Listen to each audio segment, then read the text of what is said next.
আসসালামু আলাইকুম, সবাই কেমন আছেন? ফ্রেন্ডস ফার্মের পক্ষ থেকে আপনাদের সবাইকে স্বাগতম এবং অভিনন্দন। আপনাদের মাঝে আর একটা ভিডিও নিয়ে আসলাম। এটা হচ্ছে আমাদের মতো আপনারা যেন এই ভুলটা না করেন, আপনাদের সতর্কতার জন্য ভিডিওটা বানানো আজকে। এটা হতেছে আপনাদের A to Z আমরা বলি, আমরা কখনো কোনো কিছু লুকাই নাই এই পর্যন্ত। আমাদের বাচ্চা কখন মারা গেছে বা বাচ্চার অবস্থা কীরকম আপনাদেরকে A to Z আমরা বলছি। আজকেও আপনাদের বলবো আমরা কিভাবে বাচ্চাকে লালন পালন করি বা কোন ভুলটা আমরা বেশি করছি, এটা আপনাদের কাছে বলবো।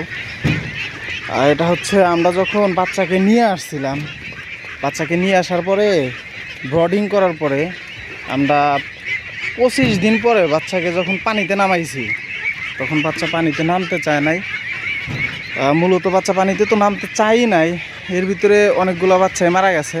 আপনাদেরকে বলছি আমরা যখন বাচ্চাকে নিয়ে আসছি, নিয়ে আসার পরে যখন ব্রডিং করছি, আমরা ব্রডিংটাও ভালোভাবে করতে পারি নাই।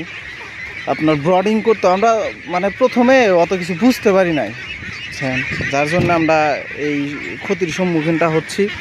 আপনাদেরকে আমি বলি, আমরা বাচ্চাকে নিয়ে আসার পরে ব্রডিং করছি, ব্রডিং করার পরে 25 দিনে এখানে রাখার পরে পানিতে নামাইছি, যার কারণে আমাদের বাচ্চাগুলো পানিতে নামতে চায় না। আর যেগুলো পানিতে নামে, ওই রাত্রে যখন আমরা তুলি, সকালে দেখি যে এখান থেকে কিছু বাচ্চা মারা গেছে আর কি।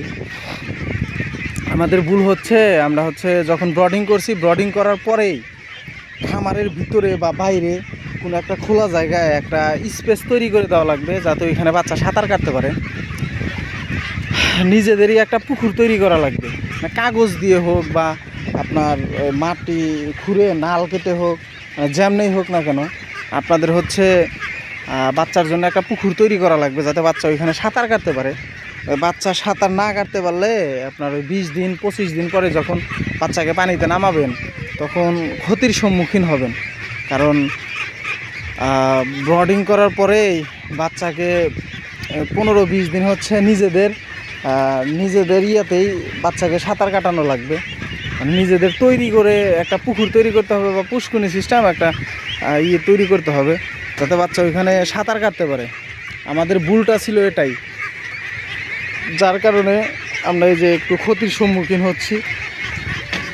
আমরা এখন আর বাচ্চাকে পানিতে নামাইতেছি না, কারণ এর ভিতরে যে কয়েকটা দিনই আমরা পানিতে নামাইছি, 1-2টা করে বাচ্চা এখান থেকে মারা গেছে। দেখেন কত বড় বড় বাচ্চা, তারপরেও এখান থেকে মারা যায়। এই জন্য আমরা বাচ্চাকে পানিতে নামাইতেছি না। আরও 10-15 দিন পরে পানিতে নামাবো ভাবতেছি। যাই হোক, আপনারা যারা ফার্ম করবেন আর যারা ফার্ম করতে ইচ্ছুক, আমরা একদম প্র্যাকটিক্যালিভাবে বলতেছি, আমরা এটার সম্মুখীন যা হয়েছে আপনাদেরকে তাই বলতেছি। আমরা নেক্সট টাইমে যখন বাচ্চা নিয়ে আসবো, নেক্সট টাইমে বাচ্চা নিয়ে আসার পরে 5 দিন, টোটালি 5 দিন ভালোভাবে ব্রডিং করব, বুঝতে পারছেন? ব্রডিংয়ের যেন কোনো কমতি না থাকে। যেমন 100 হাঁসের জন্যে 100 ওয়াটের একটা বাল্ব রাখা লাগবে, একসাথে 300 হাঁস ব্রডিং করা যাবে। আমরা একসাথে আপনার 700 হাঁসই ব্রডিং করছি, বুঝতে পারছেন? যার কারণে আমাদের এই যে এই ইয়েটা হচ্ছে, আমরা 700 হাঁস ব্রডিং করছি। আর 200 ওয়াটের বাল্ব দিয়েছিলাম আমরা একটা, আর 100 ওয়াটের বাল্ব দিয়েছিলাম 2টা। এই মোটরের উপরে 3টা বাল্ব দিছি, যার কারণে আমাদের ব্রডিংটা ভালোভাবে হয় নাই। আর যেদিন আমরা বাচ্চা নিয়ে আসছিলাম, ওই দিনই আপনার প্রচুর পরিমাণ বৃষ্টি ছিল। এই দেখেন, এই যে বড় একটা বাচ্চা, এই অবস্থা, আমরা বুঝতেই পারি নাই যে এই আমাদের হালতটা এরকম হবে। যাই হোক, আপনারা যারা ফার্ম দিবেন বা ফার্ম দিতে ইচ্ছুক, আগে ভালোভাবে সব কিছু শিখে নেবেন। আপনাদেরকে আমি বলি, যেদিন বাচ্চা নিয়ে আসবেন ওই দিন থেকে টানা 5 দিন ভালোভাবে ব্রডিং করবেন। ব্রডিং করার পরে আপনার ব্রডিং করার পরে আপনি বাচ্চাকে পানিতে নামায় দিবেন। যদি আপনাদের ওইখানে পানিতে নামানোর কোনো স্পেস না থাকে, নিজেদের তৈরি করে একটা পুকুর বানায় দিবেন বা পুষ্কুনি বানায় দিবেন, যাতে বাচ্চা ওইখানে সাঁতার কাটতে পারে। আর না হলে ডিরেক্টলি পানিতে নামায় দিবেন। পানিতে নামায় দেওয়ার পরে আপনি 21 দিন বা 25 দিনের মাথায় ডাক প্লে ভ্যাকসিনটা দিবেন।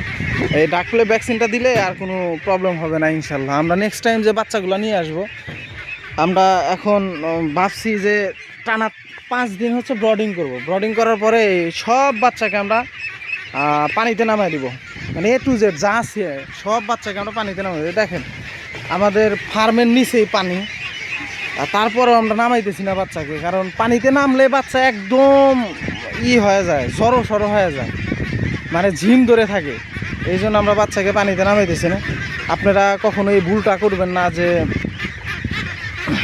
10 দিন কি 20 দিন 25 দিন পরে বাচ্চাকে আমরা পানিতে নামাবো, এই ভুলটা কখনোই করবেন না। আপনারা 5 দিন টোটালি ব্রডিং করার পরে আপনারা হচ্ছে বাচ্চাকে ঢেলে ঢেলে পানিতে ফালাই দিবেন, কারণ পানিতে রাখলে বাচ্চা সুস্থ থাকে। মানে 5 দিন পরে পানিতে নামাইলে বাচ্চা সুস্থ থাকবে। আমাদের এখানে আর একজন হচ্ছে 200 হাঁসের বাচ্চা নিয়ে আসছিল। ও যেদিন নিয়ে আসছিল 2 দিন ব্রডিং করার পরে সবগুলো বাচ্চাকে পানিতে নামাই দিছে, আর সবগুলো বাচ্চা এখন সুস্থ আছে। আর আমাদের এই যে এই অবস্থা, তাই এটাই বললাম আর কি, যারা ফার্ম করবেন বা ইচ্ছুক ফার্ম করতে, আগে সব কিছু জেনে শুনে নেবেন, তারপরে হচ্ছে ফার্ম করবেন। আমাদের এখানে অবশ্য অনেকগুলো বাচ্চা এখনও টিকেই আছে, এগুলা ইনশাল্লাহ আল্লাহর রহমতে সুস্থই আছে। এর ভিতরে কিছু অসুস্থও আছে। আমরা কখনো ছাপাই নাই আপনাদের কাছে যে আমাদের সবগুলো বাচ্চাই একটাও মারা যায় না। আমাদের যেগুলো মারা গেছে আপনাদের সব কিছুই আমরা বলছি। আপনারা এই কাজটাই করবেন। 5 দিন টানা ব্রডিং করার পরে বাচ্চাকে ঢেলায় ঢেলায় পানিতে নামায় দিবেন। পানিতে নামায় দিলে বাচ্চা আর ওই সাঁতার কাটারও প্রবলেম হবে না, বা মরারও কোনো থাকবে না। আর হচ্ছে ওষুধটা খাওয়াবেন আপনার 20 দিন পর্যন্ত, মানে যেগুলো ওষুধ খাওয়ানো দরকার বাচ্চাকে টোটালি সবগুলো ওষুধই খাওয়াবেন। আর 20 দিন পরে হচ্ছে আপনার 3-4 দিন গ্যাপ দিয়ে ওই গ্যাপে হচ্ছে আপনি নাপা খাওয়াই দিবেন বাচ্চাকে, মানে ভ্যাকসিনের জন্য রেডি করার জন্য।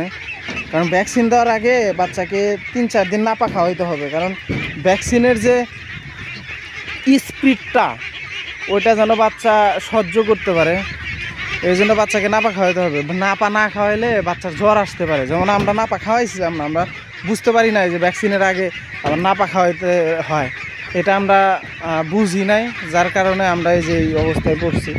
ভ্যাকসিনের আগে নাপা খাওয়াইলে ভ্যাকসিন দেওয়ার পরে বাচ্চার জ্বর আসবে না, বা ওই ক্ষমতাটা ওরা ধারণ করতে পারবে। এটাই আজকে আপনাদের বলার ছিল। আপনারা যারা ফার্ম করতে ইচ্ছুক এভাবেই এগিয়ে যাবেন। আজকে এই পর্যন্তই। সবাই ভালো থাকবেন, সুস্থ থাকবেন।